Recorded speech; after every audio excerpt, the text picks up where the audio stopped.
for me, I'm the man for Millwall. With my experience, with my knowledge, with what I want to do, with how difficult the circumstances will be for people wanting to come here and the reputation that we've got. I believe I'm the right man for that. And if the fans don't, I'm sorry. I don't agree with you. I agree with how you're feeling at the minute, and I feel it twice as bad. And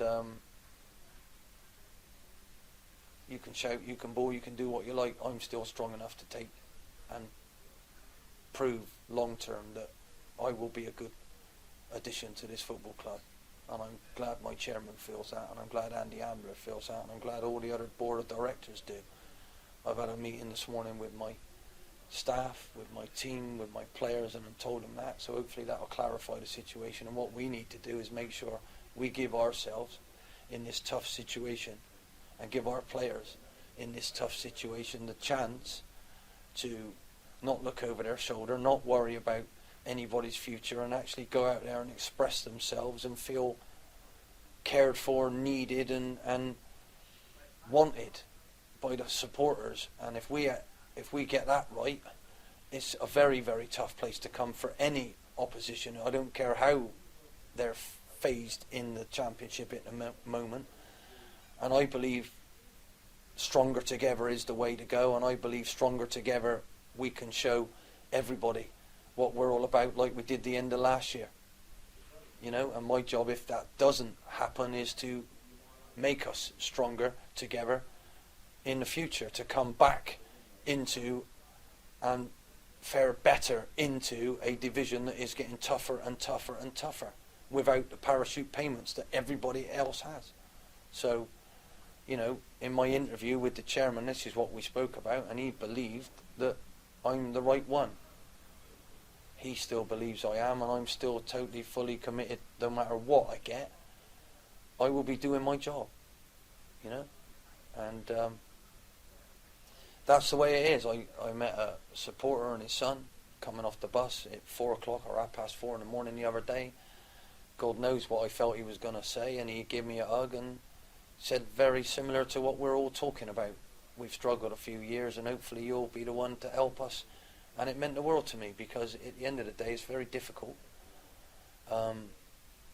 in life when things are pointed and allegations are being thrown about your capability as a football manager to affect a group as a football manager. Well, you know, at the end of the day, if it ain't working right now, that's the time to stick together and work hard and try and get out of it. But long term, I want to be popular at Millwall one day. I don't care when that day is, but hopefully that I can turn this around, and that's what life's about, and that's what the chairman's all about. And I need to step to the plate, take responsibility for all these things, and I'm prepared to do it. If that's not good enough, if people think I'm making excuses, and I'm sorry, I'm going to try my best until I have no breath in my body to try and get them a team that they'll be proud of, with these young players coming through on a conveyor belt that is ready for them to get better and better and better all the time. And really, truthfully speaking, that's our only real chance, because anybody like Benica Phobie, for example, will choose Wolves over us all day long. We can't buy our way into things. We can't, even if the chairman wanted someone like that, and we did, and we offered the amounts of money that they might, would he choose us? So when you sit back in the cold light of day, I've had a shock. Some of the players that I've gone for or worked, tried to get here, didn't want to come for all sorts of reasons. So you know, at the end of the day, what we've got to do is overcome all of that, and I want to. There's a huge difference. I don't have to. I want to, and I choose to. And I thought that might mean something, even if we're losing, because life's all about commitment to me. And I don't feel that's right.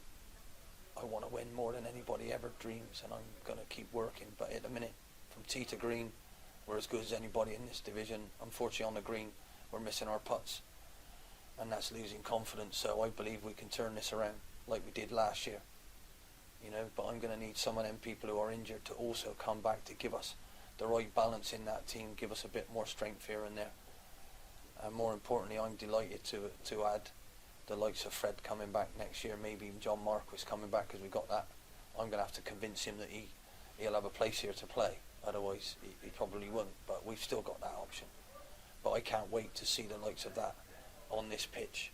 And I think Gregory is still a very good signing for us.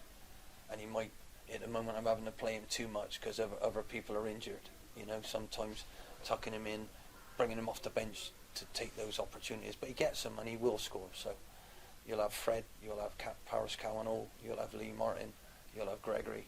Bad place to start if you ask me personally. Never mind any other area. But you've got Jake Goodman who's out there gaining experience. I'm watching him, he's doing well. So, you know, it all bodes really well. If people think I'm going to give that up just because we're not getting right results in a minute, or my chairman's going to chuck me out with the bathwater because that's what is the easiest thing to do, well, I'm sorry. They don't know who they're dealing with.